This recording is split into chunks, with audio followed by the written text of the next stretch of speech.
And the reason why is there's a kind of glitch on the website, and some kind of Eagle Royal fans put in I want to buy 1 million jars of jam, and they were told, no, you can't buy 1 million, there's only 135,000 left.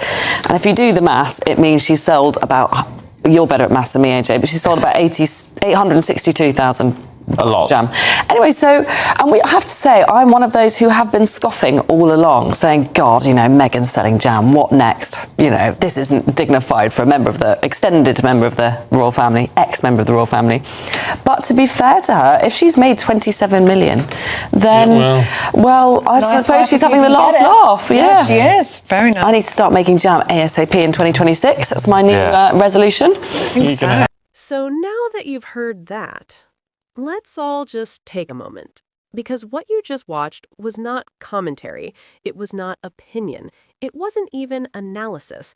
It was a confession, a reluctant one, an accidental one, but a confession nonetheless. That was GB News, live on air, doing the one thing they've sworn they would never do. They admitted Meghan, Duchess of Sussex, won. Not emotionally, not symbolically, not in her own way, but in the language they respect the most when it suits them: numbers. For years, the British media, and GB News in particular, have survived on one central fantasy: the idea that Meghan left the royal system and somehow paid the price for it, that she walked away and would eventually come crawling back, embarrassed, broke, irrelevant, and quietly defeated.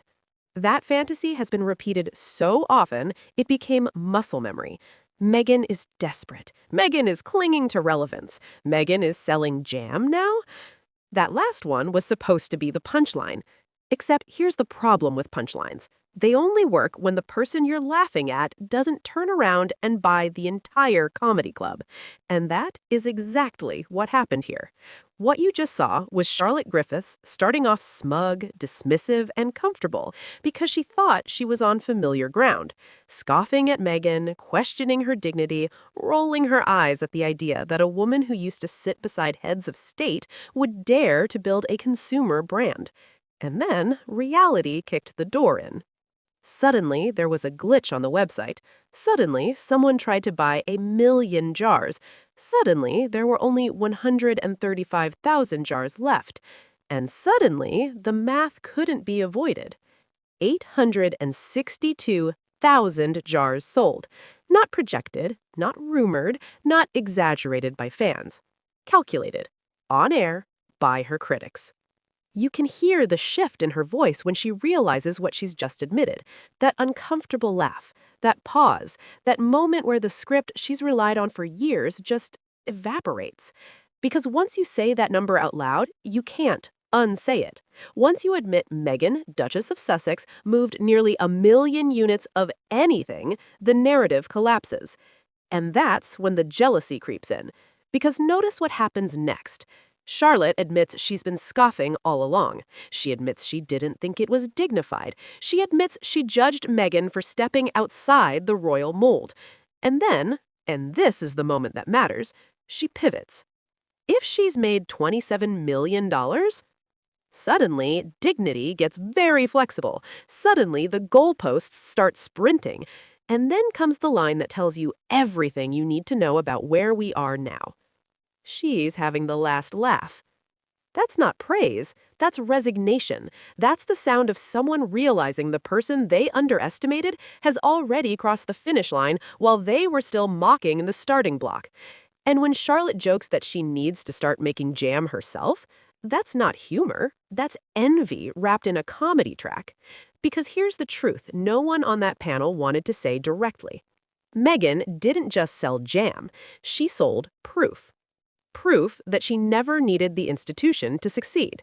Proof that she understands modern audiences better than legacy media ever will. Proof that walking away from a system designed to control her didn't diminish her, it liberated her.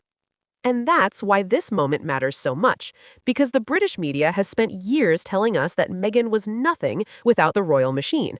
But what happens when the machine keeps churning out scandals, silence, and stagnation while Meghan quietly builds something tangible?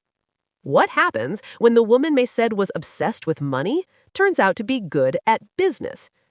That's the part they can't stand, because success would be easier for them to swallow if Meghan had failed loudly, if the products flopped, if the audience ignored her, if the hype fizzled. But that didn't happen.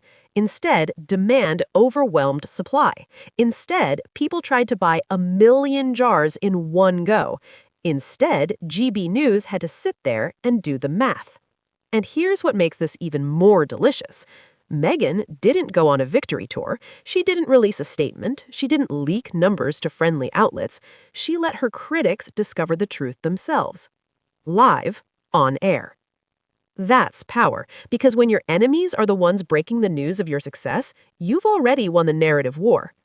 And let's talk about the irony for a moment. The same media ecosystem that spent years accusing Meghan of wanting attention is now obsessively tracking her sales figures.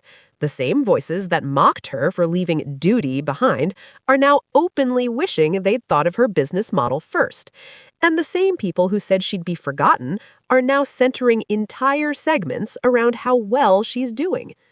This is what quiet success looks like. No begging, no rebuttals, no public meltdowns, just numbers that refuse to be ignored. And that's why this clip hit such a nerve, because it exposed something deeper than jealousy. It exposed fear. Fear that Meghan, Duchess of Sussex, represents a future they don't control. She doesn't need their approval, she doesn't need their platforms, she doesn't need their narratives. She built something without them, and that's the ultimate betrayal in their eyes. For decades, relevance flowed one way, through institutions, through editors, through royal correspondents, and legacy broadcasters. Meghan flipped that model on its head. She went direct, she went intentional, she went strategic. And now, even her loudest critics are standing there saying, well, if she made $27 million, that if is doing a lot of emotional labor, because deep down, they know it's not an if. It's a fact, and facts are inconvenient when your entire career depends on pretending someone doesn't matter. So as we move forward in this conversation, keep this moment in mind. Remember who said it. Remember where it was said. Remember how quickly mockery turned into admiration. Because the story isn't that Meghan sold jam. The story is that the British media finally ran out of ways to deny her success. And when that happens, the mask slips, the jokes turn sour, the laughter turns nervous, and suddenly everyone wants to start making jam. Meghan, Duchess of Sussex, didn't need to shout. She let GB News do it for her. And from here on out, every time they try to tell you she's irrelevant, remember this clip. Remember the math, remember the admission, remember the jealousy. Because this was the sound of the narrative breaking. Thank you for watching. See you in the next video.